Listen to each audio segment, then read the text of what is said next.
В Москве прошла встреча главы Духовного управления мусульман России Равиля Гайнутдина с послом Таджикистана Имамуддином Саторовым. Российская сторона попросила муфтия Таджикистана предоставить признанных таджикских имамов с тем, чтобы они, прибыв в любой город России, оказывали бы помощь местным имамам в воспитании и нравоучении таджикских мигрантов. Кроме того, муфтий озвучил предложение открыть в Москве представительство Таджикского исламского центра для взаимодействия и совместной работы с прихожанами, которые прибыли из Таджикистана.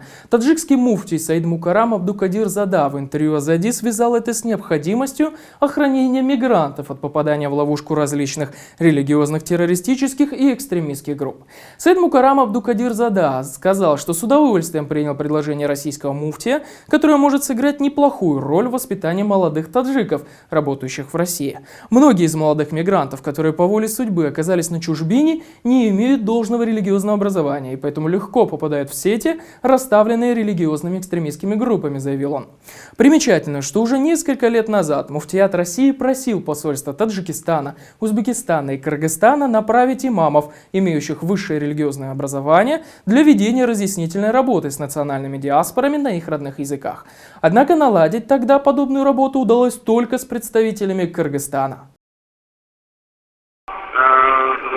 Удивительная новость. Почему? Потому что всегда разговор шел о том, чтобы наши татарские именно имамы, не таджикские имамы, проводили такую работу с мигрантами и тем самым интегрировали их в наше российское мусульманское сообщество и даже вообще в российское общество в целом, понимаете? Вот, разговор всегда шел об этом.